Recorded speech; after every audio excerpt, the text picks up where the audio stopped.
చక్కటి వాతావరణాన్ని అనుగ్రహించి సాయంకాల సమయంలో దేవుని సన్నిధిలో చేరి ఆయన మనసు భాగ్యాన్ని మనకి అనుగ్రహించిన దేవుని మహాకృపను బట్టి ముందుగా దేవునికి కృతజ్ఞతాస్తుతులు చెల్లించుకుంటున్నాను.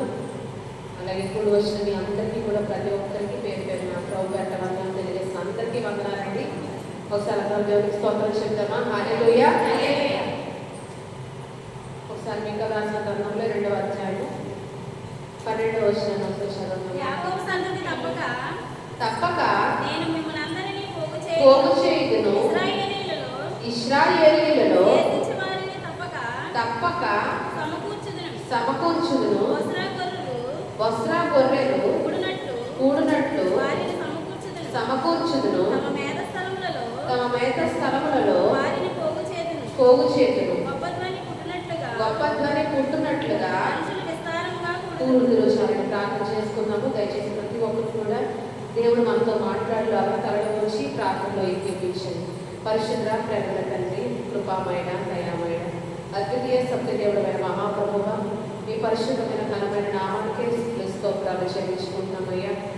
ప్రభా తండ్రి, ఇంతవరకు ఇతరుల సహవాస కూడికలో మమ్మల్ని అందరినీ కూడా చేర్చి ప్రభా మీ నామాన్ని స్తుతించి కనపరిచే భాగ్యాన్ని మాకు అనుగ్రహించారయ్యా. మీకే స్తోత్రాలు ప్రభా. మీరు ఇచ్చిన అనుకూలమైన వాతావరణాన్ని బట్టి మీకే స్తోత్రాలు చెల్లించుకుంటున్నాం తండ్రి. వచ్చిన వాళ్ళందరినీ దీవించండి, వారి హృదయాన్ని తెరవండి ప్రభా. అయ్యా ప్రభా, ఇక్కడ మా మనుషులని సంచరిస్తున్నారు. మీ ఆత్మసరి ఇక్కడ సంపూర్ణంగా ఉందని మేము నమ్ముతున్నామయ్యా. మీకే స్తోత్రాలు ప్రభా. మేమందరం మా ప్రవర్తనని జాగ్రత్తగా సరి చేసుకుంటూ మీ మాటలకి ఆనిష్య భాగ్యం మాకు దయచేయండి ప్రభా. ముఖ్యంగా మాకు వాక్యాన్ని విత్తబోతున్నప్పుడు కూడా ప్రభా మీ ఆత్మగా అభిషేకించి నాలో మీరే ఉండి ప్రభా వీళ్ళకి అవసరమైన మాటలు బోధించి వారి హృదయాలను బలపరిచి నడిపించుకొని వేడుకుంటూ సమస్త ఘనత మహిమ ప్రభావంలో మీ పరిశుద్ధమైన నామానికి ఆరోపించుకోవాలి. యేసు అతి పరిశుద్ధ నామం ద్వారా ఈ ప్రార్థనని వేడుకొచ్చినాం తండ్రి, ఆమేన్. ఇశ్రాయేలుకి ఒక వాగ్దానం దేవుడు మీకా ప్రవక్త ద్వారా అనుగ్రహిస్తాడు. ఏమన్నాడు? ఇశ్రాయేలులో శేషించిన వారిని తప్పక సమకూర్చుదని చెప్పి అంటూ వారి ముందు ప్రారంభ దశలో ఏమని సంబోధిస్తున్నాడంటే 12వ వచనంలో యాకోబు సంతతి అని మాట్లాడుతూ వారికి ఇస్తున్న వాగ్దానాల గురించి దేవుడు వారికి చెప్తా ఉన్నాడు మీకా ప్రవక్త ద్వారా కదండి. ఇక్కడ యాకోబు సంతతి అని అంటే వాస్తవానికి యాకోబుకు దేవుడు ముందుగానే వాగ్దానము ఇచ్చాడు కదండి. అబ్రహాముకు ఇచ్చాడు, ఇస్సాకుకు వాగ్దానం ఇచ్చాడు. అలాగే యాకోబుకు కూడా నీ సంతానాన్ని ఆశీర్వదిస్తాను, నీవు నలుదిక్కులా వ్యాపిస్తావని చెప్పి ఆయన ముందుగానే వాగ్దానం యాకోబుకు అనుగ్రహించాడు. అయితే ఆ వాగ్దానాన్ని బట్టి ఇక్కడ తరతరాలు గతించిపోయిన తర్వాత ఇశ్రాయేలుతో చెప్తున్న మాట ఏంటంటే, ఇశ్రాయేలులో శేషించిన వారిని నేను మరలా సమకూరుస్తాను అని చెప్పి దేవుడు ఆ వాగ్దానం నెరవేర్పు గురించి మరలా వారికి జ్ఞాపకం చేస్తా ఉన్నాడు. అంటే యాకోబు వాస్తవానికి ఎప్పుడో పితరుల వద్దకు అంటే దేవుని వద్దకు దేవుని సన్నిధానానికి వెళ్ళిపోయినప్పటికీ తరతరాల తర్వాత ఆయన ఏం చేస్తున్నాడంటే ఆ వాగ్దానాన్ని జ్ఞాపకము చేసుకుంటా ఉన్నాడు. ఈరోజు మనమైతే నిన్న చెప్పిన మాటల్ని మనం కొన్నిసార్లు మర్చిపోతూ ఉంటాం కదా. నేను ఇచ్చిన వాగ్దానాన్ని, నేను ఎవరికైనా ఇచ్చిన మాటని మనం కొన్నిసార్లు మర్చిపోతూ ఉంటాం. కానీ దేవుడు అంటే ఎప్పుడు జ్ఞాపకం చేసుకున్నాడంటే ఎన్నో తరాలు గతించిపోయిన తర్వాత యాకోబుకి ఇచ్చిన వాగ్దానాన్ని జ్ఞాపకం చేసుకుంటూ యాకోబు సంతతి నేను మరలా మిమ్మల్ని నేను సమకూరుస్తాను, మిమ్మల్ని చెరల నుండి నేను రప్పించి మరలా మిమ్మల్ని ఆశీర్వదిస్తానని చెప్పి దేవుడు ఆ వాగ్దానాన్ని జ్ఞాపకం చేసుకోవటము ఎంతో ఆశ్చర్యకరమైన విషయం కదండి. ఈరోజు దేవుడు మనం అనుకుంటాము మన వాగ్దానం నెరవేరని సమయంలో దేవుడు మనల్ని మర్చిపోయాడు అని అనుకుంటాం. కానీ వాస్తవానికి మనమైతే నిన్న చెప్పిన సంగతులైనా నిన్న చెప్పిన మాటలైనా మర్చిపోతాం. కానీ దేవుడు ఎన్ని తరాలు మారినా ఆయన నిన్న నేడు ఏకరీతిగా ఉండే దేవుడు అన్నట్టుగా దేవుడు మాత్రం వాగ్దానాన్ని ఆయన మరచిపోడు. ఆయన మనకిచ్చిన వాగ్దానాన్ని కొన్నిసార్లు మనమైనా మర్చిపోతాం. కానీ దేవుడు ఎంత మాత్రం కూడా వాటిని మర్చిపోడట. మనం ఆలోచన చేస్తే పేతురు యేసు ప్రభువుతో ఒక మాట అంటాడు కదండి. యేసు ప్రభువు ఏమంటారు? నేను రాత్రి కోడి కూయక మునుపు నీవు నన్ను ఎరుగనని ముమ్మారు బొంకెను చెప్తావని చెప్పి యేసు ప్రభువు చెప్పినప్పుడు పేతురు ఏమన్నాడు? నేను నీతో కూడా చావవలసి వచ్చినను, నిన్ను ఎరుగని నేను చెప్పనని యేసు ప్రభువు ఒక మాట ఇచ్చాడు పేతురు. కొన్ని గంటల వ్యవధిలోనే ఆ మాటను తప్పి పేతురు అబద్ధ మాట మనం చూస్తాం కదండి. మరణాపాయం ఇంకా రాకముందే అసలు పేతురు యేసు ప్రభువుకి ఏమన్నాడు? నేను నీతో కూడా చావవలసి వచ్చినా నిన్ను ఎరుగని నేను చెప్పనయ్యా అని చెప్పిన పేతురు మరణాపరం ఇంకా రాకముందు ఏమంటున్నాడంటే ఎక్కడ మరణం సంభవిస్తుందని చెప్పి ఆ మాటను మరచి ఆ మాటను తప్పి అబద్ధం చెప్పినట్టు మనం అక్కడ చూస్తాం. అంటే ఇదంతా ఎక్కడ జరిగిందంటే కొన్ని గంటల వ్యవధిలోనే. మనం కూడా మన జీవితాల్లో ఎన్నో మాటల్ని, మనుషులకి ఇచ్చిన మాటలు కొన్నిసార్లు మర్చిపోతూ ఉంటాం కదండి. మర్చిపోయిన తర్వాత మరలా కొన్నిసార్లు మనకి గుర్తొస్తాడు, వారితో నేను వాగ్దానం చేశాను కదా, వారికి నేను మాట ఇచ్చాను కదా అని గుర్తొచ్చినా దాన్ని నెరవేర్చడానికి కొన్నిసార్లు మనము ఇష్టపడడం. వారు మర్చిపోయి ఉంటారు, నేను కూడా మర్చిపోయినట్టు ఈ రీతిగానే ఉన్నామంటే వారు కూడా మర్చిపోతారని చెప్పి మనం కొన్నిసార్లు మన పరిస్థితులు బట్టి మనం అనుకుంటాం. కానీ దేవుడు ఒక మాట, ఒక వాగ్దానం మన జీవితాల్లో ఆయన ఇచ్చాడంటే దాన్ని నెరవేర్చడానికి ఖచ్చితంగా ఆయన ప్రయత్నిస్తాడు, ఇష్టపడతాడు. ఆయన ఎప్పుడు కూడా నెరవేర్చబడిన మాటలు మనకు వాగ్దానంగా ఎప్పుడు ఇవ్వడు, కానీ నెరవేర్చబడే మాటలను మాత్రమే ఆయన వాగ్దాన రూపంలో మనకు ఆయన సెలవిస్తాడు. కాబట్టి ఈరోజు దేవుడు మనల్ని మర్చిపోయి, ఒకవేళ మన వాగ్దానాన్ని మర్చిపోయి ఉంటాడేమో, మనకి ఇచ్చిన దర్శనాన్ని ఆయన మర్చిపోయి ఉంటాడేమో, దేవుడు మనల్ని విడిచిపెట్టాడేమో అనుకుంటున్న సమయంలో ఈరోజు పరిశుద్ధాత్మ దేవుడు అంటా ఉన్నాడు, మనమైనా మర్చిపోతాం కానీ ఆయన ఎంత మాత్రం కూడా మర్చిపోయే దేవుడు కాదు కదండి. ఎల్లప్పుడూ కూడా మనకి కీర్తన గ్రంథంలో కీర్తనకారులు అంటా ఉంటాడు 105వ కీర్తనలో, ఒకసారి 8-9 వచనాలు చదవడం. కీర్తన గ్రంథం 105వ కీర్తన. తాను సెలవిచ్చిన మాటను తరతరముల వరకు అబ్రహాముతో తాను చేసిన నిబంధనను, ఇస్సాకుతో తాను చేసిన ప్రమాణమును నిశ్చయము జ్ఞాపకము చేసుకున్నాడు. ఏంటంటే ఆయన తాను చేసిన వాగ్దానాన్ని ఏం చేసుకుంటాడంటే నిత్యము కూడా ఆయన జ్ఞాపకం చేసుకుంటాడు. అంటే ఎప్పుడో ఏదో ఒకసారి గుర్తొచ్చినప్పుడు జ్ఞాపకం చేసుకోవడం కాదు, కానీ తన బిడ్డలకు తాను ఏర్పరచుకున్న వారికి ఆయన ఇచ్చిన వాగ్దానాన్ని ఆయన ఎప్పుడు జ్ఞాపకం చేసుకున్నాడంటే ఎల్లప్పుడూ నిత్యము ఆయన వాటిని జ్ఞాపకము చేసుకుంటూనే ఉంటాడు. వాటిని నెరవేర్చడానికి ఆయన నిత్యము ఇష్టపడుతూనే ఉంటాడు. వాటిని వారి జీవితంలో జరిగించి వారి సంతోషాన్ని చూడడానికి ఎల్లప్పుడూ ఆయన ఆశపడుతూనే ఉంటాడు.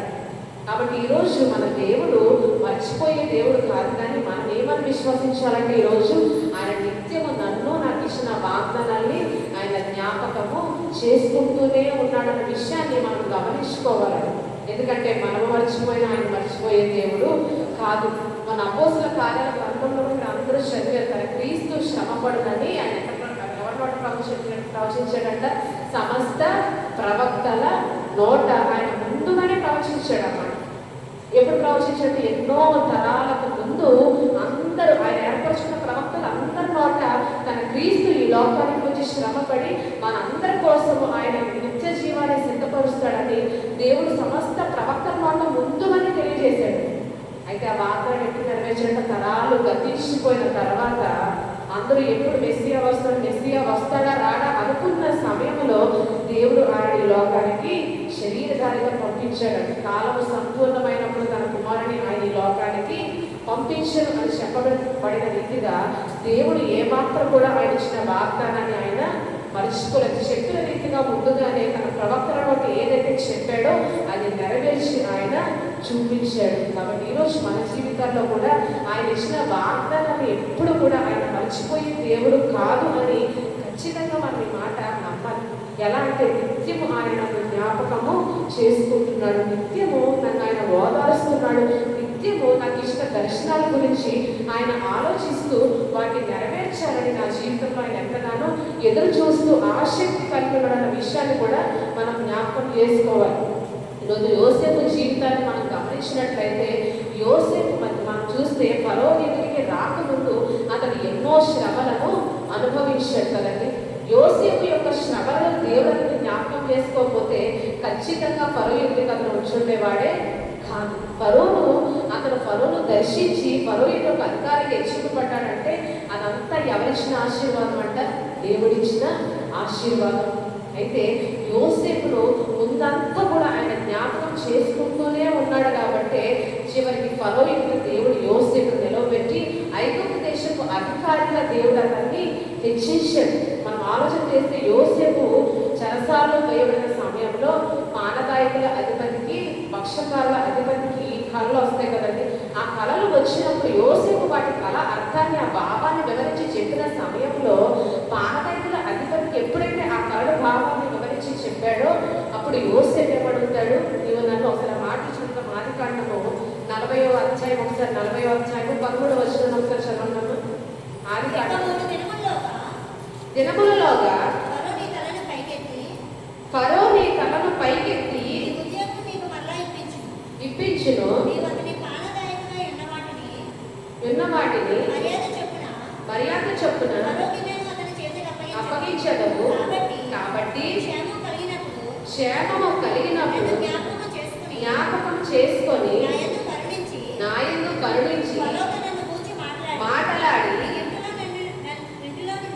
ఇంటిలో నుండి నన్ను బయటికి రప్పించినటువంటి క్షేమం కలిగినప్పుడు ఏం చేసుకోవాలంట, నన్ను జ్ఞాపకం చేసుకొని పానగాయకుల అధిపతిని వేడుకుంటూ ఉన్నాడంట చెరసాలలో యోసేపు. ఎందుకంటే అతని పరిస్థితి ఆ రీతిగా సమయంలో మారిపోయింది కదండి. ఒక చెరసాలలో ఒక ఖైదీగా వెళ్ళిన యోసేపు ఒక పానగాయకుడు తలవరే నేరస్తులుగా వచ్చిన ఒక పానగాయకుల అధిపతిని, నీకు క్షేమం కలిగినప్పుడు నీవు నన్ను మర్చిపోకుండా తప్పక నన్ను జ్ఞాపకం చేసుకొని ఫరోతో నన్ను కూర్చుకొని మాటలు చెప్పు అని వేడుకున్నాడంట యోసేపు. కానీ పానగాయకుల అధిపతి ఏం చేసినట్ట, మనం 23వ వచనం ఆఖరి వచనం చదవడం, పానగాయకుల అధిపతి చేసుకొనక మర్చిపోయాడు. పానగాయకుల అధిపతి నిజంగానే యోసేపు చెప్పినట్టుగానే అతను కళ ఎలాగైతే భావాన్ని వివరించాడు, ఆ భావాన్ని తగినట్టుగా అతని జీవితంలో జరిగింది. మరలా పానగాయకుల అధిపతికి తన స్థానాన్ని దేవుడు అతనికి అనుగ్రహించినప్పుడు అతను చెరసాల నుంచి బయటకు వెళ్ళిన తర్వాత యోసేపు పూర్తిగా మర్చిపోయాడు. జ్ఞాపకం చేసుకోమని యోసేపు అడిగినప్పటికీ అతను యోసేపును పూర్తిగా మర్చిపోయాడు. మనుషులు మర్చిపోయినా దేవుడు మనల్ని మర్చిపోడదని. అందుకని మనుషులను ఆశ్రయించడం కంటే యెహోవాను ఆశ్రయించడం మనకి మేలు అనే వాక్యం తెలియజేసింది. ఇంతగా పానగాయకుల అధిపతి అయితే యోసేపు ద్వారా ఒక మేలును పొందుకొని, యోసేపు ద్వారా ఒక ఉపకారాన్ని పొందుకొని అతడు యోసేపును మర్చిపోయాడు. ఏ మేలు పొందుకున్నాడంటే ఒక నిరీక్షణని అతడు పొందుకున్నాడు కదండి. ఎందుకంటే ఆ కళ యొక్క భావము అతనికి క్షేమ సమాచారంలో వినిపించింది కనుక ఒక నిరీక్షణ అప్పుడు ఆ పానగాయకుల కొంత అధిపతి హృదయంలో ఆ నిరీక్షణ అతనికి కలిగింది. నిజంగా ఈ వ్యక్తి చెప్పిన రీతిగా నా జీవితం మార్చబడి నా స్థానాన్ని మరలా నేను పొందుకుంటానన్న నిరీక్షణ ఆ అధిపతి హృదయంలో పుట్టి ఉండవచ్చు. ఆ గొప్ప నిరీక్షణ, ఆ గొప్ప మేలు, ఆ గొప్ప ఉపకారాన్ని పొందుకుని ఈ పానగాయకుల అధిపతి ఏం మర్చిపోయాడంట, యోసేపు వారి పొందిన మేలు అన్నాడు మర్చిపోయి యోసేపుని ఏమాత్రం కూడా జ్ఞాపకం చేసుకోలేదు.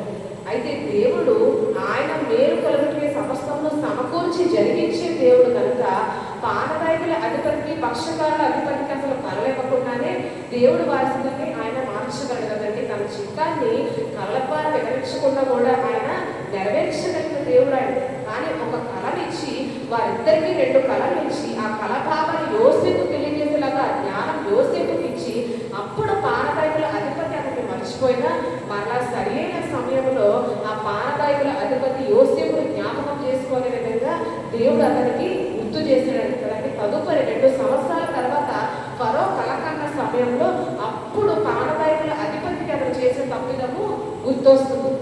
అప్పుడు యోసేపు గురించి చెప్పిన తర్వాత ఫరో ఎదుటికి యోసేపును వారు రప్పిస్తారు. అంటే యోసేపు మేలు కలుగుటకే ఆయన సమస్తమును ఆయన ఏం చేశారంట, సమకూర్చి జరిగించాడు. వారికి కలనివ్వటం ద్వారా కలకాపాన్ని యోసేపు వివరించడం ద్వారా తదుపరి మర్చిపోయినప్పటికీ తదుపరి జ్ఞాపకం చేసుకోవటం ద్వారా దేవుడు మనల యోసేపును హెచ్చించి తన వాగ్దానాలన్నీ కూడా, కాల్చిన దర్శనాలన్నీ కూడా యోసేపు జీవితంలో ఆయన నెరవేర్చాడు. ఇవన్నీ కూడా ఎలా యోసేపు స్వతంత్రించుకున్నాడు, తనకి ఇవ్వబడ్డ వాగ్దానాన్ని ఎలా స్వతంత్రించుకోగలిగాడు, తను పొందుకున్న దర్శనాన్ని ఎలా నిజంగా అనుభవించగలిగాడంటే యోసేపును నిత్యము దేవుడు జ్ఞాపకము చేసుకుంటూనే ఉన్నాడు. హల్లెలూయా. చెరసాలలో వేయబడినప్పుడు యోసేపును అతనికి ఇచ్చిన వాగ్దానాన్ని దేవుడు జ్ఞాపకము చేసుకున్నాడు కదండి. అతని అన్నల ద్వారా గుట్టలో పడద్రోయబడినప్పుడు కూడా దేవుడు యోసేపును అతనికి ఇచ్చిన వాగ్దానాన్ని జ్ఞాపకం చేసుకుంటూనే ఉన్నాడు. ఎల్లప్పుడూ నిత్యము యోసేపును అతనికి ఇచ్చిన దర్శనాన్ని జ్ఞాపకం చేసుకున్న దేవుడు అవి నెరవేర్చే వరకు యోసేపుని ఏమాత్రం కూడా ఆయన విడిచి పెట్టలేదు. తన కృపా హస్తాల కింద యోసేపుని ఎల్లప్పుడూ కాచి ఉంచి తన వాగ్దానాన్ని సమర్థించుకునే విధంగా యోసేపు జీవితాన్ని ఆయన మార్చాడు. ఈరోజు మన జీవితాల్లో కూడా మనం ఏమి నమ్మాలంట? వాగ్దానం నెరవేర్పు ఈరోజు మన జీవితాల్లో కొన్నిసార్లు ఏమవుతుందంట? ఆలస్యం అవుతుంది. ఎటువంటి వాగ్దానమైన కొన్నిసార్లు మన జీవితాల్లో ఆలస్యమైన సమయంలో మనము దేవుడు మనల్ని మర్చిపోయాడని ముందుగా మనము అనుకుంటాం. కానీ కీర్తనకారుడైన దావీదు ఏమంటున్నాడంటే, శ్రమలో అతను అంటున్న మాట ఒకసారి 40 కీర్తనలో మనం చదివితే 40వ కీర్తన 17వ వచనాలు ఒకసారి చదవండి. నేను శ్రమల పాలై దీనుడనైతిని, ప్రభువు నన్ను తలంచుకొనుచున్నాడు, నాకు సహాయము నీవే, నా రక్షణకర్తవు నీవే, నా దేవ. ఏమంటాడంటే, నేను శ్రమల పాలై దీనుడనైతిని కానీ మరలా ప్రభువు నన్ను ఏం చేస్తున్నాడంట? తలంచుకొనుచున్నాడు. హల్లెలూయా. ఇక్కడ మానవాతీతమైన మాటలు దావీదు మాట్లాడటం మనకి స్పష్టంగా అర్థమవుతుంది. ఎందుకంటే మనం పొందుకున్న శ్రమల్లో మనం మొదట అనే మాట ఏంటంట? దేవుడు నన్ను మరచిపోయాడు. ఇది అందరి నోట్లో కామన్గా వచ్చే మాట కదా. ఏదైనా శ్రమ రాగానే మనం ఖచ్చితంగా మొదట అనే మాట, మొదట మన మనసులో అనుకునే మాట ఏంటంటే, దేవుడు నన్ను విడిచిపెట్టాడు, దేవుడు నన్ను మర్చిపోయాడు అనుకుంటామంట. కానీ దావీదు ఏమంటాడు? మానవాతీతమైన మాట్లాడ, శ్రమల పాలై దీనుడనైతిని కానీ ప్రభువు నన్ను తలంచుకొనుచున్నాడు, ప్రభువు నన్ను జ్ఞాపకం చేసుకుంటున్నాడు, ప్రభువు నన్ను గుర్తు చేసుకుంటున్నాడు, ప్రభువు నన్ను చూస్తున్నాడు, ప్రభువు నాకు తోడై ఉన్నాడని దావీదు గారు అనుకుంటా ఉంటాడు. ఎంత గొప్ప విశ్వాసం అంటే దావీదుది. పైగా దావీదు మనవల్ని చిన్న చిన్న శ్రమలు అనుభవించలేదు, కానీ మరణాపాయాన్ని అతడు చూశాడు. ఎన్నో ప్రాణాపాయాలు అతని జీవితంలో అతను ఎదుర్కొన్నాడు. కానీ ఆ సమయంలో మరణాపాయాలు ఎదుర్కొన్న సమయంలో కూడా అతను అంటున్న మాట ఏంటంటే, ప్రభువు నన్ను తలంచుకొనుచున్నాడు. మనమైతే చిన్న శ్రమ రాగానే ప్రభువు నన్ను మర్చిపోయాడు అంటాం, కానీ మరణాపాయం అతనికి సంభవించినప్పటికీ దావీదు అంటున్న మాట ఏంటంటే, ప్రభువు నన్ను తలంచుకొనుచున్నాడు. అంటే ఎంత గొప్ప విశ్వాసం ఉంటే ఆ శ్రమలో అతను ఆ మాట అంటాడంటే. ఈరోజు మనం కూడా అట్టి విశ్వాసంతో మన విశ్వాస జీవితంలో ముందుకు వెళ్ళాలని పరిశుద్ధాత్మ దేవుడు కోరుకుంటా ఉన్నాడు. ఎందుకంటే చిన్న శ్రమ రాగానే ప్రభువు నన్ను మర్చిపోయాడని మనం కొన్నిసార్లు అలుగుతూ ఉంటాం దేవుని మీద కదండి. కానీ దావీదంట మరణాపాయం వచ్చినా దేవుని మీద అలగలేదు, కానీ ప్రభువు నన్ను తలంచుకుంటున్నాడు, ప్రభువు నన్ను ఈ శ్రమలో నుంచి బయటికి రప్పించాలని ఆశపడుతున్నాడు, ప్రభువు నాకు తోడై ఉన్నాడని గొప్ప నిరీక్షణతో కూడిన మాటలు ఆయన మాట్లాడుతూ ఉన్నాడు. మన జీవితంలో ఈరోజు దావీదు గారిని నిదర్శనంగా మనం తీసుకొని మనమే చేయాలంట, దేవుడు నన్ను నిత్యము జ్ఞాపకము చేసుకుంటున్నాడు అనే విషయాన్ని మనం ఈరోజు గ్రహించాలి. ఎందుకంటే ఈరోజు ఎటువంటి శ్రమలకున్నా మనం వెళ్తున్నా, ఒకవేళ వాగ్దాన నెరవేర్పు ఆలస్యమైన, మనకి ఇవ్వబడిన దర్శనాలు, మనకి ఇవ్వబడిన కళలు, లేకపోతే మనతో చెప్పిన మాటలు, మనకి ఇవ్వబడిన వాగ్దానాలు ఈరోజు నెరవేర్చబడకపోయినా ఇంకా మనం ఏం నమ్మాలంట? ప్రభువు నన్ను తలంచుకుంటున్నాడు, ప్రభువు నన్ను జ్ఞాపకం చేసుకుంటున్నాడు, ప్రభువు నన్ను నిత్యము ఆయన జ్ఞాపకం చేసుకుంటూనే ఉన్నాడు అన్న విషయాన్ని ఖచ్చితంగా మనము నమ్మగలగాలి. నమ్మిన దావీదు ఎంత మాత్రం కూడా సిగ్గు పడలేదు కదండి. ఖచ్చితంగా ఆయన యొక్క విశ్వాసం ఉంచిన వారిని ఆయన ఎంత మాత్రం కూడా సిగ్గుపడలేదన్న రీతిగా ప్రభువు నన్ను తలంచుకుంటున్నాడని మరణాపాయాలు సంభవించిన సమయంలో విశ్వసించిన దావీదుని దేవుడు ఏమాత్రం కూడా సిగ్గుపరచలేదు కదండి. అనేకమైన భయంకరమైన మరణాపాయాలను తప్పించి మరలా సింహాసనం కూర్చోబెట్టి తన ద్వారా రాజ్య పరిపాలన ఇశ్రాయేలు మీద ఆయన చేశాడండి. కాబట్టి ఈరోజు ఆయన విశ్వాసం వస్తే మనం ఎంత మాత్రం కూడా సిగ్గుపరచబడం. కాబట్టి ఈరోజు ఒకవేళ విశ్వసించడానికి ఆస్కారం లేదు, ఇంకా నెరవేర్చబడడానికి ఎటువంటి ఆస్కారం లేదు. కాబట్టి ఎలా ఈ మాటలు నమ్మను అని మన హృదయాల్లో మనకు ఒక ప్రశ్న కలుగుతుంది. కానీ మనము కనుక ప్రభువు నన్ను జ్ఞాపకం చేసుకుంటున్నాడు, ప్రభువు నన్ను తలంచుకొనుచున్నాడు, ప్రభువు నా శ్రమల నుంచి నన్ను విడిపించడానికి ఆయన ఇష్టపడుతున్నాడనే విషయాన్ని ఖచ్చితంగా నమ్మినప్పుడు మన జీవితంలో ఆయన ఖచ్చితంగా కార్యాలు చేస్తాడండి. కాబట్టి ఈరోజు మనకి ఇవ్వబడిన లేఖన భాగంలో మీకా గ్రంథంలో దేవుడు ఏమంటాడంటే, ఆ వాగ్దానాన్ని యాకోబుకి ఇచ్చిన వాగ్దానాన్ని జ్ఞాపకం చేసుకుంటూ, యాకోబు సంతతి నేను మరలా వాళ్ళందరినీ కూడా నేను ఏం చేస్తానంట? సమకూరుస్తాను, పోగు చేస్తానని చెప్పి దేవుడు అద్భుతమైన వాగ్దానాన్ని శేషించిన ఇశ్రాయేలుకి ఆయన అనుగ్రహిస్తున్నాడంట. ఎవరికంటే ఆయన వాగ్దానం ఇచ్చేది? శేషించిన వారిని నేను మరలా పోగు చేస్తాను అని చెప్తున్నాడు. అంటే శేషించిన వారు ఎవరంట? దేవుని ఏర్పాటు ఏర్పాటులో ఉన్నవారు, దేవుని చేత ఏర్పరచబడిన వారే ఈ శేషించిన వారు కదండి. అంటే చెరలోనికి వెళ్ళిన తర్వాత ఎంతో మంది నశించిపోయినా చెరలో నుంచి శేషించిన వారందరినీ బయటకు తీసుకొని వచ్చి వారిని సమకూర్చి మరలా నేను వారిని ఆశీర్వదిస్తానని దేవుడు ఒక గొప్ప వాగ్దానాన్ని యాకోబు సంతతి వారితో ఆయన ఇస్తా ఉన్నాడు. ఈరోజు మన జీవితాల్లో వాగ్దానం నెరవేర్పు కాలంలో కొన్నిసార్లు మనం ఏమైపోతుంటాం, మధ్యలోనే పడిపోతూ ఉంటాం. ఎందుకంటే అవిశ్వాసం మనల్ని ఆవరించడం ద్వారా మధ్యలోనే మనము పడిపోతూ ఉంటాం. ఒకవేళ ఈ భూమి మీద సజీవులుగా మనం నిలిచినప్పటికీ ఎలా మనం శేషించి ఉండాలంటే విశ్వాసంతో మనము శేషించి ఉండాలి. ఎప్పుడంట వాగ్దానం మన జీవితంలో నెరవేర్చబడే సమయానికి, వాగ్దానం సమీపమున్న సమయానికి మనం విశ్వాసంలో బాగా ఎదిగిన వారంగా మనము శేషించి ఉండాలంట. మనం శేషించి ఉండడం గొప్ప కాదు, కానీ ఎలా శేషించి ఉండాలంటే ఆయన వాగ్దానం నెరవేర్చబడే వరకు విశ్వాసంతో శేషించి ఉండాలి. అవిశ్వాసులుగా శేషించి ఉన్నా అది ఎంత మాత్రం కూడా మన ప్రయోజనం తీసుకొని రాదు కదండి. ఈరోజు అవిశ్వాసంతో ఏదో జీవించి ఉన్నామన్న పేరుకి మనం జీవించడం కాదు, కానీ వాగ్దానం నెరవేర్చబడే వరకు మనం ఎలా ఉండాలంటే విశ్వాసాన్ని గట్టిగా పట్టుకున్న వారంగా, విశ్వాసంతో శేషించిన వారంగా ఉండాలి. అప్పుడు ఆ వాగ్దానాన్ని దేవుడు మనకి మన జీవితాల్లో ఆయన నెరవేర్చి మనల్ని ఆశీర్వదిస్తాడు. కానీ ఈరోజు మధ్యలోనే మనం ఏమైపోతున్నామంట, పడిపోతున్నాం కదండి. సంవత్సరాలు గడిచినా, ఎన్ని సంవత్సరాలు గడిచిపోయినా మన విశ్వాసాన్ని గట్టిగా పట్టుకున్నప్పుడు ఖచ్చితంగా వాగ్దానాన్ని మనము స్వతంత్రించుకోవడానికి దేవుడు సామర్థ్యాన్ని ఇస్తాడు. కానీ ఈరోజు మధ్యలోనే మనం అవిశ్వాసంతో మనము నీరు గారిపోతున్నాం. కానీ ఈరోజు మనం ఏం చేయాలంట, విశ్వాసాన్ని గట్టిగా మనము పట్టుకోవాలి. ధైర్యమును, నిరీక్షణ వల్ల ఉత్సాహమును తొద మట్టుకు స్థిరముగా చేపట్టిన మనమే ఆయన ఇల్లు అని వాక్యం తెలియజేస్తుంది. కాబట్టి ఆ విశ్వాసాన్ని తొద మట్టుకు మనం ఏం చేయాలంటే స్థిరముగా మనము చేపట్టాలి. కానీ మనము చేపట్టలేదంటే కొరకు విశ్వాసమే కదండి. అవిశ్వాసము ఎప్పటికప్పుడు మనలోకి వచ్చేస్తూ ఉంటుంది. దేవుడు మనకి మర్చిపోయిన అవిశ్వాసం. శిష్యులు సైతము దోరుడు తుఫాన్ వేగినప్పుడు ఏమన్నారు, యేసుప్రభు వారితో బోధ కూడా నశించిపోతున్నామయ్యా, నీకు చింతలేదా, మమ్మల్ని మర్చిపోయామా అన్నట్టుగా యేసుప్రభు వారి పక్కన ఉండగానే వారు సతమతమైపోయి కంగారు పడిపోయారు కదండి. నేను మన మనుషుల పట్ల జాగ్రత్తగా చేస్తాను గొప్ప వాగ్దాన విషయం యేసుప్రభు వారు ఆ వాగ్దాన్ని ఎందుకు నిరంతరం చేస్తారన్న విషయము వారికి ఆ సమయంలో అర్థం కాలేదు. మమ్మల్ని మనుషులు పట్టి జాగ్రత్తగా చేస్తానన్నాడు కాబట్టి ఒక గొప్ప పరిచయం ఆ ముందు ఉంది కాబట్టి మేము నశించుకోవడం అసాధ్యమని ఎంత మాత్రం ఆ సమయంలో వారికి అర్థం కాలేదు కదండి. మమ్మల్ని దేవుడు మర్చిపోయాడేమో, యేసుప్రభు మమ్మల్ని మర్చిపోయి ఎదురుస్తున్నాడేమో అనుకొని, ప్రభా లేవయ్యా మమ్మల్ని మర్చిపోయాము, నశించిపోతున్నామే అని చెప్పి వారు అడుగుతా ఉన్నారు. మన జీవితాల్లో కూడా ఎన్నో సమయాల్లో ఇటువంటి తుఫానులు లేగినప్పుడు వాగ్దానాన్ని పూర్తిగా మనము మర్చిపోయి, దేవుడా మమ్మల్ని మర్చిపోయావా, మా వాగ్దానాన్ని మమ్మల్ని మర్చిపోయావని చెప్పి మనం తిరుగుబాటుకోకుండా మాటలు మాట్లాడుతూ ఉంటాం. కానీ ఈరోజు మనకి జ్ఞాపకం చేసిన విషయం ఏంటంటే, ఇక్కడే మన విశ్వాసం ఏం చేయాలంటే గట్టిగా మనము పట్టుకోవాలి.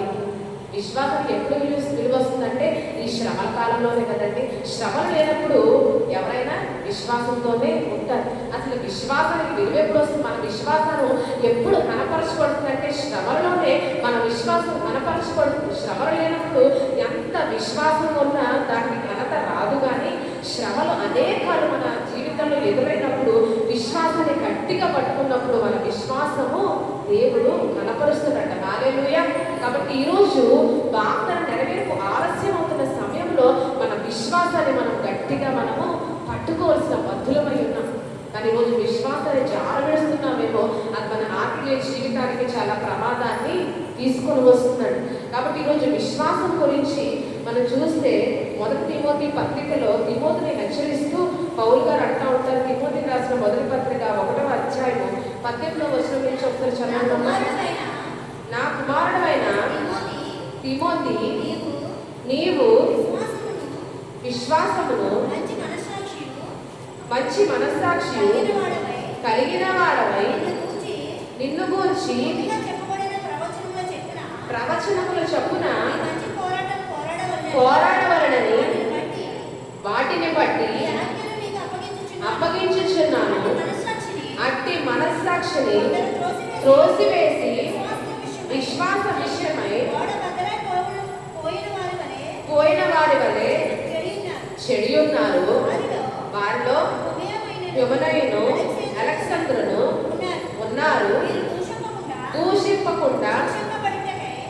రక్షింపబడుటకై వీరిని అప్పగించింది. ఏమన్నట్టు తిమోతిని విశ్వాసము మంచి మనస్సాక్ష్యం కలిగిన వాడవై నిన్ను గురించి ముందుగా చెప్పబడిన ప్రవచనముల చొప్పున, అంటే తిమోతిని దేవుడు పరిచయకు ఏర్పాటు చేసుకున్నాడు కాబట్టి తన గురించి దేవుడు తన చిత్త ప్రకారం ముందుగా ఇచ్చిన ప్రవచనాల చొప్పున వాగ్దానాల చొప్పున నేను విశ్వాసాన్ని మంచి మనస్సాక్ష్యాన్ని కలిగిన వాడిపై ఒక మంచి పోరాటము నీవు పోరాడు తిమోతి అని చెప్పి పౌలు తిమోతికి ఆజ్ఞాపిస్తూ ఉన్నాడు. అంటే పరిచయంలో అతడు మంచి పోరాటం పోరాడాలంటే తనకి ఇవ్వబడిన వాగ్దానం నెరవేర్చబడాలంటే ప్రవచనాల చొప్పున తన జీవితం ఉండాలంటే అదేం చేయాలంటే విశ్వాసము మంచి మనస్సాక్షి రెండు కూడా నీవు కాపాడుకోవటము చాలా చాలా ఆవశ్యకమని పౌలు గారు తిమోతిని హెచ్చరిస్తూ ఉన్నారు. ఇక్కడ మనం చూస్తే ఎవరిని ఉద్దేశించాలని హెచ్చరిస్తున్నాడంటే ఎవరిని ఉదాహరణగా చెప్తున్నాడు ఇక్కడ హుమనయు అలెగ్జాండరును అని చెప్తా ఉన్నాడు కదండి. అంటే వీరిని ఒక హెచ్చరికగా ఎందుకు ఇచ్చినట్టే వీరు కూడా బోధించేవారుగా ఉన్నారు. ఈ హుమనయును అలెగ్జాండర్ ఇద్దరు కూడా బోధించేవారుగా ప్రజలకు బోధించేవారుగా ఉన్నారు. అయితే ప్రజలకు బోధించేవారుగా అయిన అలెగ్జాండర్ హుమనయు ఏం చేశారంట మనస్సాక్షిని త్రోసి వేసిన వారుగా ఉన్నారంట. మనం ఆలోచన చేస్తే దేవుడు కొన్నిసార్లు వ్యతిరేకమైన తలంపులు దేవుని విషయంలో మన హృదయంలో వస్తూ ఉంటాయి కదండి. ఎప్పుడైతే మన జీవితాల్లో మనం అనుకున్నట్టుగా పరిస్థితులు ఉండవో మన హృదయాల్లో మనకు తెలియకుండానే దేవునికి వ్యతిరేకమైన తలంపులు మనలో పుడుతూ ఉంటాయి. అప్పుడు మన మనస్సాక్షి మనం ఏం చేస్తుంది ఖచ్చితంగా గద్దిస్తుంది కదండి. ఎప్పుడు మనలో వ్యతిరేకమైన తలంపు వచ్చినా మన మనస్సాక్షి మనల్ని గద్దించి దేవుని యొక్క గొప్పతనాన్ని గురించి మనకు అది చెప్తూ ఉంటుంది. కానీ ఈరోజు అట్టి మనస్సాక్షిని ఎవరు త్రోసివేశారంట ఈ హుమనయు అలెగ్జాండర్ త్రోసివేశారంట. వారి హృదయంలో కూడా అటువంటి వ్యతిరేకమైన ఆలోచనలు కలిగినప్పుడు వారి మనస్సాక్షి వారిని గద్దించిన సమయంలో అట్టి మనస్సాక్షిని ఏం చేశారంట త్రోసివేశారు. మనస్సాక్షిని త్రోసివేసిన సమయంలో విశ్వాస విషయంలో వారు ఏమైపోయారంట గోడ బద్దలైపోయిన వారి వల్లే వారు మారిపోయారంట. వారి హృదయం వారి మనస్సాక్షి వారిని గద్దించినప్పటికీ వారి మనస్సాక్షి మాట వారు ఏమాత్రం కూడా వినలేదు. వారి మనస్సాక్షికి వారు లోబడలేదు. ఎలా మాట్లాడడం హుమనయు 2 తిమోతిలో ఒకసారి మనం 2 తిమోతి 2వ అధ్యాయం 17వ వచనంలో ఈ హుమనయు గురించి మరలా పౌలు గారు మాట్లాడతారు. కొరుకుడు త్రాగినట్టు త్రాగును హుమనయును పిలేతును ఉన్నారు గతించారని చెప్పుచు సత్యం విషయం తప్పిపోయి విశ్వాసంలో చెరుపు హుమనయు ఏం చేస్తున్నాడంటే అతడు విశ్వాస విషయంలో విహీనుడుగా మారిపోవడమే కాకుండా పునరుత్థానం గతించిందని చెప్పుచు అందరి విశ్వాసాన్ని చెరపడానికి అతడు ప్రయత్నిస్తూ ఉన్నాడు. అంటే అతడు మనస్సాక్షిని అతను త్రోసివేయడమే కాకుండా మిగతా వాళ్ళు తమ మనస్సాక్షి మాట వినకుండా వారిని కూడా అవిశ్వాసంలోకి రావడానికి ఈ హుమనయు చాలా చాలా చాలా అతను ప్రయత్నం చేశారంట. వాస్తవానికి ఇక్కడ మనస్సాక్షిని త్రోసివేసిన వారే అని స్పష్టంగా పౌలు గారు చెప్తా ఉన్నారు. అంటే వారి మనస్సాక్షి స్పష్టంగా వారిని హెచ్చరించింది కానీ వారే వారి మనస్సాక్షికి ఏం చేయలేదంట లోబడలేదు. ఈరోజు ఎన్నో సమయాల్లో మన మనస్సాక్షి మనం గద్దించిన సమయంలో మనం ఏం చేస్తామంటే మన మనస్సాక్షిని కొన్నిసార్లు త్రోసివేస్తూ ఉంటాం. అంటే దేవుని విషయాల్లో ఎప్పుడైనా వ్యతిరేకమైన ఆలోచనలు మనకు కలిగిన సమయంలో మన మనస్సాక్షి ఖచ్చితంగా లోపల మనల్ని గద్దిస్తుంది.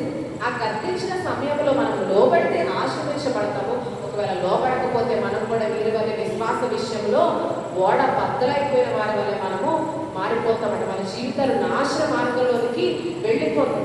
ఈరోజు మనం ఆలోచన చేసే వ్యభిచారమంటూ పట్టబడిన స్త్రీ విషయంలో యేసుప్రభువు ఎదురికి శాస్త్రులు పరిసయ్యులు అందరూ కలిసి ఆ స్త్రీని తీసుకొచ్చి నిలవబెట్టి బోధకుడా నీవేం చెప్తున్నావు, ఈ స్త్రీకి మేము ఎటువంటి శిక్ష వేయాలి అని చెప్పి అడిగినప్పుడు యేసుప్రభువు అన్న మాట ఏంటంట మీలో పాపం లేనివాడు ఆమె మీద రాయి మొదట వేయండి అయ్యా అని చెప్పి వారికి ఒక సవాల్ విసిరారంట యేసుప్రభువు. అప్పుడు వారు ఏం చేస్తారంటే యోహాను సువార్త 8వ అధ్యాయం 7వ వచనం ఒకసారి చదవండి అమ్మా. వారాయను పట్టువదలక అడుగుచుండగా తల ఎత్తి చూచి మీలో పాపము లేనివాడు రాయి వేయవలనని చెప్పి వారితో చెప్పి మరలా వంగి నేల మీద రాయిచుండెను. వారు ఆ మాట విని పెద్దవారు మొదలుకొని చిన్నవారి వరకు ఒకరి వెంట ఒకడు బయటికి వెళ్ళి ఒక్కడే మిగిలను. ఆ స్త్రీ లోబడి ఉంటాను. ఇక్కడ మనం చూస్తే 9వ వచనంలో పుట్టినోట్లో రాయబడిన మాట చదవడమా 1వ మాటకి మనస్సాక్షి చేత ఏం చేయబడ్డారంట? వాళ్ళందరూ కూడా పెద్దవారు మొదలుకొని చిన్నవారి వరకు ఏం చేయబడారంటే యేసు ప్రభువు ఎప్పుడైతే ఆ మాట అన్నారో మీరు పాపము లేనివాడు మొదట ఆమె మీద రాయి వేయవచ్చును అని ఎప్పుడైతే యేసు ప్రభువు ఆ మాట పలికారో పెద్దవారు మొదలుకొని చిన్నవారి వరకు వారికి ఏం కలిగిందంట? మనస్సాక్షి గద్దింపు వారి హృదయంలో కలిగిందంట. అయితే వారు ఇక్కడ చేసిన మంచి పని ఏంటంటే మనస్సాక్షి గద్దింపుకు వారందరూ కూడా లోబడ్డారు. హల్లెలూయా. పెద్దవారు మొదలుకొని చిన్నవారి వరకు వారు మనస్సాక్షిని గద్దింపబడిన వారే, ఆ గద్దింపుకు లోబడిన వారుగా వారందరూ కూడా ఒకరి తర్వాత ఒకరు బయటికి వెళ్ళిపోయారు. ఏ ఒక్కడంలో మనస్సాక్షి మాట వినకపోయినా ఖచ్చితంగా వారి స్త్రీని రాళ్లతో కొట్టి చంపి ఉండేవారు. కానీ పెద్దవారు మొదలుకొని చిన్నవారి వరకు అక్కడ ఉన్నవారు అందరూ కూడా ఏ మాట విన్నారంట? వారి మనస్సాక్షి గద్దింపుకు వారు లోబడ్డారు. అందరూ వారు ఒకరి తర్వాత ఒకరు బయటికి వెళ్ళిపోయారు. ఎన్నో సమయాల్లో ఎన్నో సందర్భాల్లో మన మనస్సాక్షి ఎన్నోసార్లు మనల్ని గద్దిస్తూ ఉంటుంది కదండి. కానీ ఆ గద్దింపుకు మనం ఎన్నోసార్లు లోబడకుండా ఆ మనస్సాక్షిని త్రోసివేసే వారంగా మనం మూర్ఖంగా ముందుకెళ్తూ ఉంటాం. ఈ హోమనయ్య అలెగ్జాండర్ కూడా మన మనస్సాక్షి వారిని సంపూర్ణంగా గద్దించిన ఆ మనస్సాక్షిని పూర్తిగా వారు ఏం చేశారంట? త్రోసివేశారు. త్రోసివేసి వారు విశ్వాస విషయంలో వారు మూర్ఖులుగా మారిపోయి అంత మాత్రమే సరిపెట్టుకోకుండా ఇతరుల విశ్వాసాన్ని కూడా చెరపడానికి పునరుత్థానం గతించడానికి బోధించడం వారు ప్రారంభించారండి. అయితే మనం ఈరోజు పరిశుద్ధాత్మ దేవుడు హెచ్చరిస్తున్నాడు ఏంటంటే మన వాగ్దానం నెరవేర్పు మన జీవితాల్లో జరగాలంటే వాగ్దాన సమీపానికి మనం వెళ్ళినప్పుడు ఎలా ఉండాలంటే మొదట మనం విశ్వాసాన్ని కాపాడుకోవాలి. రెండోదిగా మంచి మనస్సాక్షిని మనము కలిగి ఉండాలి. మన మనస్సాక్షి గద్దించినప్పుడు ఆ మనస్సాక్షి మనం లోబడే వారంగా మన జీవితాల్లో ఉండాలి. ఈ రెండు విషయాలు జ్ఞాపకం చేసుకుంటే ఆ వాగ్దానాన్ని మనం ఖచ్చితంగా స్వతంత్రించుకోగలుగుతాం. తిమోతికి ఇవ్వబడిన ప్రవచనాలు కూడా నువ్వు స్వతంత్రించుకోవాలంటే ఆ వాగ్దానం నెరవేర్పు నీ జీవితంలో జరగాలంటే నీ పరిచయంలో మంచి పోరాడాలంటే విశ్వాసము మంచి మనస్సాక్షి నువ్వు కలిగిన వాడుగా ఉంటుంది తిమోతి అని పౌలు గారు అనుభవపూర్వకంగా చెప్తాం. ఎందుకంటే పౌలు గారు సీనియర్ కాబట్టి ఆయనకి ఏమన్నా వాగ్దానం ఆయన ఏ రీతిగా స్వతంత్రించుకున్నాడో అనుభవపూర్వకంగా తన కుమారుడు తిమోతికి ఆయన చెప్తా ఉన్నాడు కదండి. పరిశుద్ధాత్మ దేవుడు ఈ రోజు కూడా మనతో మాట్లాడుతున్న విషయం ఏంటంటే మనము కూడా మన వాగ్దానాల చొప్పున మన జీవితం నడవాలంటే ఆశీర్వాదాలు స్వతంత్రించుకోవాలంటే మనము కూడా విశ్వాసము మంచి మనస్సాక్షి ఖచ్చితంగా కలిగిన వారమై ఉండాలి. వాటిని మనం తుదపట్టుకు కాపాడుకునే వారిగా మన జీవితాల్లో ఉండాలండి. కానీ ఈ రెండింటిని మనము త్రోసివేయడం ద్వారా మన జీవితాల్లో ఎలా మిగిలిపోతామంటే వాగ్దాన సమీపానికి వచ్చేసరికి అవిశ్వాసంతో శేషించిన వారిగా మనము ఉండిపోతాము. దేవుని ఎంత కేవలము అవిశ్వాసులుగా నిలవబడతామంట. అవిశ్వాసులు అంటే దేవునికి ఎంత మాత్రం కూడా ఇష్టం లేదు కదండి. శిష్యులు కూడా ఎన్నోసార్లు ఆయన గద్దించారు కదా, మూర్ఖతరం వారారా అల్పవిశ్వాసులారా అని ఎన్నో మార్లు శిష్యుల్ని ఆయన గద్దించారు. అల్పవిశ్వాసుల్ని అంతగా గద్దిస్తే మనం అవిశ్వాసంలోకి జారిపోతే ఇంకెంతగా మన గురించి దేవుడు బాధపడతాడు కదా. కాబట్టి ఈరోజు మనం విశ్వాసాన్ని ఖచ్చితంగా మనము కాపాడుకోవాలి. దేవునికి ఇష్టలుగా ఉండాలంటే మనం ఎలా ఉండాలంటే విశ్వాసవంతులుగా మన జీవితాల్లో ఉండాలి. విశ్వాసం లేకుండా ఆయనకి ఇష్టలయ్యేట అసాధ్యం అంటే ఆయన మనలో కోరుకున్నది ఏంటంటే విశ్వాసాన్ని ఎంతో కోరుకున్నాడు. పరిశుద్ధాత్మ దేవుడు మనలో ఒక గొప్ప విశ్వాసాన్ని చూడాలని ఆశపడతా ఉన్నాడు. కానీ ఈరోజు మనము ఎన్నో సందర్భాల్లో ఆ విశ్వాసాన్ని జారవిడుస్తూ ఆయన ఆత్మని దుఃఖపరుస్తున్నామంట. కానీ మనము ఈరోజు విశ్వాసంతో ఉంటే మనం ఎవరమంటే ఈరోజు దేవునికి ఇష్టలము అని ఖచ్చితంగా మనం ఇది నమ్మాలి, విశ్వసించాలి. నేను దేవునికి ఇష్టరాలి అవ్వాలంటే నేను ఆయన ఎంతో సంపూర్ణమైన విశ్వాసము కలిగి ఉండాలి. ప్రభువు నన్ను తలంచుకుంటున్నాడని, ప్రభువు నాకు తోడై ఉన్నాడని, ప్రభువు నన్ను జ్ఞాపకం చేసుకుంటున్నాడని మనము నమ్మగలగాలంటే అప్పుడు మనం దేవునికి ఇష్టంగా ఎల్లప్పుడూ కూడా మనము ముందుకు వెళ్ళగలుగుతాం. ఆ రీతిగా మంచి మనస్సాక్షి విశ్వాసాన్ని కాపాడుకుంటే మనం ఎలా ఆశీర్వదించబడతామంటే ఈరోజు ఇవ్వబడిన వాగ్దానంలో దేవుడు ఏమంటా ఉన్నాడు? 13వ వచనంలో దేవుడు ప్రాకారంలో పడగొట్టువాడు వారికి ముందుగా పోవును, పడగొట్టి దాటిపోవును, వారి రాజు ముందుగా నడుచును, వారికి ఆ నాయకుడుగా ఉండనండి. చివరికి వాగ్దానాన్ని స్వతంత్రించుకున్న తర్వాత దేవుడే వారికి రాజుగా వారికి ముందుగా ఏం చేస్తారంట? నడుస్తాడు. యెహోవా వారికి నాయకుడుగా ఉంటాడని వాక్యం తెలియజేస్తాం. ఈరోజు మనం కూడా మన వాగ్దాన నెరవేర్పు కాలంలో సమీపంలో ఉన్నట్లయితే విశ్వాసాన్ని, మంచి మనస్సాక్షిని మనం కలిగి ఉండి ఆ వాగ్దాన్ని స్వతంత్రించుకోవడానికి మనం ముందడుగులు వేసినట్లయితే దేవుడు ఖచ్చితంగా మనల్ని ఆశీర్వదిస్తాడు. ఆయన ఎలా ఆశీర్వదిస్తున్నారు? మన జీవితం ఎలా ఉంటుందంట? మన రాజు మనకి ముందుగా ఆయన నడుస్తాడంట. ఆయన మన జీవితాల్లో ఒక నాయకుడుగా ఉంటాడంట. అంటే ఆయన మన ముందుకు నడిస్తే ఇక మనం ఎటు వెళ్తున్నాం అనేది మనం ఏమాత్రం కూడా ఆలోచించవలసిన అవసరము లేదు కదండి. ఖచ్చితంగా ఆయన మనకు ముందు నడిచినప్పుడు ఒక సరళమైన మార్గంలో, ఒక సరైన త్రోవలో ఆయన మనల్ని నడిపిస్తాడు. కాబట్టి మన మార్గాన్ని గురించి, మన భవిష్యత్తు గురించి మనకు ఎటువంటి చింత అవసరం లేదు. మనకు ఆయన నాయకుడుగా ఉండి మన త్రోవలన్నీ కూడా సరళం చేసి, మన శ్రమలు, మన వేదన బాధలన్నీ కూడా తీర్చి మనకు ఒక మంచి భవిష్యత్తులోకి ఆయన మనల్ని నడిపిస్తాడు. కాబట్టి ఇక దేని గురించి చింతించవలసిన అవసరం మన జీవితాల్లో ఉండదండి. అది ఇదంతా కూడా మన జీవితాల్లో ఎప్పుడు సాధ్యమవుతుందంటే మన విశ్వాసాన్ని, మంచి మనస్సాక్షిని మనం గట్టిగా పట్టుకుంటే, మనం వాటిని కాపాడుకుంటే అప్పుడు వాగ్దాన నెరవేర్పులో దేవుడు మన జీవితాన్ని నడిపిస్తాడు. ఆ వాగ్దాన్ని స్వతంత్రించుకునేలాగా దేవుడు మనల్ని ఆశీర్వదిస్తాడు. అప్పుడు మనం ఏమవుతామంట? మన రాజు మనకి ముందుగా నడుస్తూ మన గమ్యానికి ఆయన మనల్ని చేరుస్తాడు. దేవుడు సదాకాలం మనకు దేవుడై ఉన్నాడు. మరణం వరకు ఆయన మనల్ని నడిపించండి. వాక్యం తెలియజేసిన రీతిగా మన చేతులు పట్టుకొని మరణం వరకు కూడా ఆయన మనల్ని నడిపిస్తూనే ఉంటాడండి. ఎందుకంటే ఆయన సదాకాలం మనకి ఎలా ఉన్నాడంట?